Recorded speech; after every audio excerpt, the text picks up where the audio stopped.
Okay, we're all familiar with the small but vibrant phenomena of YouTubers who apply various visual and performance arts to what otherwise would have been a documentary subject. Instead of dry narration and dealing purely in fact, they use characters, irony, narrative, lighting and costumes, and whatever else they can to get their points across. They take the viewer on a journey, sometimes relying on them to parse the meaning rather than having it explained in black and white. But what if I was to tell you that a film came up with this exact same approach almost 30 years ago? It would be like discovering a 747 1,000 years before the Wright brothers ever flew. Well, it did, and it's called The Empty Mirror.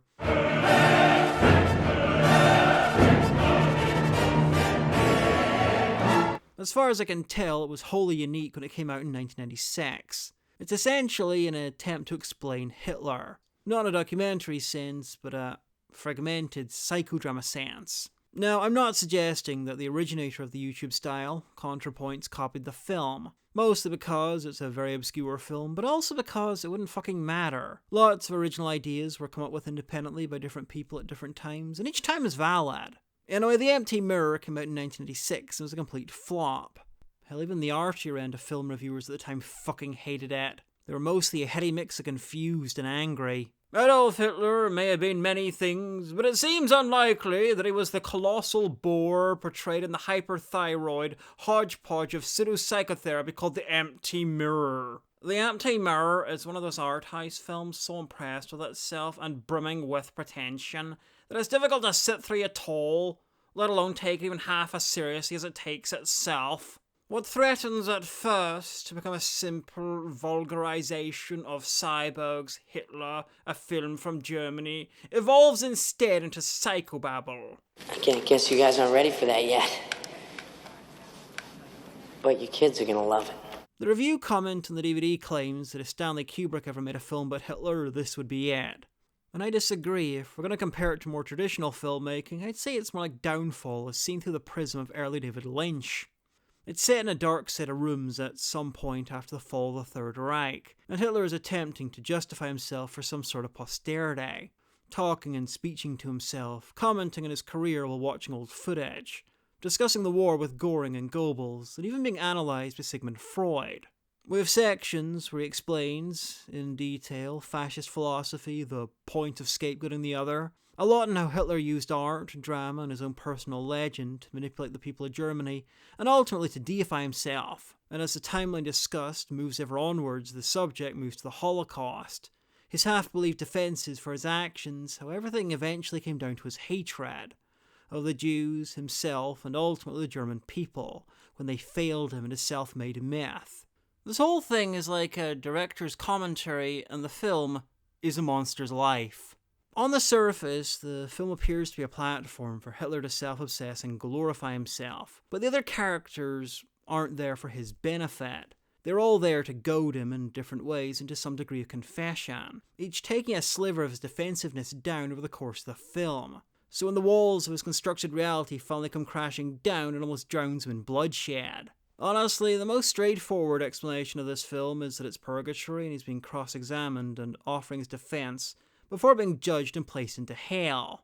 The film constantly draws attention to its own unreality by having random stuff happen, with dreamlike Tarzan Singh-esque scene transitions, by having the characters watch footage of the real people and even comment on the differences between them, by having locations change or disappear entirely, and even by having Hitler watch one of his own speeches in German but copy and repeat it in English. Before us lies Germany! Within us marches Germany!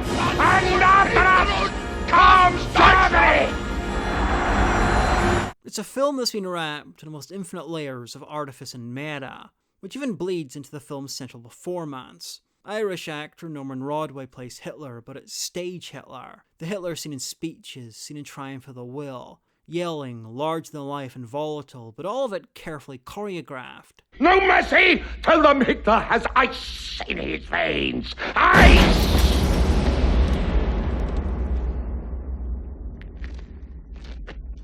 I'm the greatest actor in Europe. The mirror of the title is empty because Hitler the man doesn't exist anymore. He has become Hitler the image, existing only on film. Honestly, only a slightly more out there interpretation than the purgatory one is that Hitler is literally inside the film. And he's created the other characters in order to justify himself, and over the course of 2 hours, his defensive self-delusions lose the argument with the figments of his own imagination, and so he tries to escape. Now, while I'm sure that ContraPoints, Philosophy Tube, and the others didn't take inspiration from this film, I think an episode of Star Trek Deep Space Nine might have. Waltz in Season 6 features old enemies Sisko and Gul Dukat crashed on a planet together.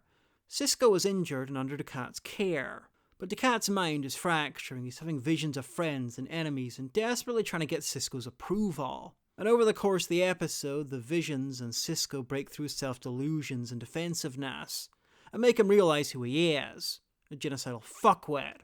I knew it! I've always known it! I should have killed every last one of them. I should have turned their planet into a graveyard the likes of which the galaxy had never seen! Early in Deep Space Nine's run, they did an episode called Duet, which was directly based on a film called The Man in the Glass Booth, which was, spoilers, about a Jewish man who deals with his guilt for surviving the war by creating evidence that he was a Nazi so he can finally be executed. Waltz was designed to evoke Duet, even beyond the musical titles. Both deal with people coming to terms with who they are. Both deal with troubled men's self-delusions, and both deal with the echoes of the Cardassian occupation. Is it possible that, like Duet, Waltz was inspired by another, much less famous film? I have no idea, but it would fit.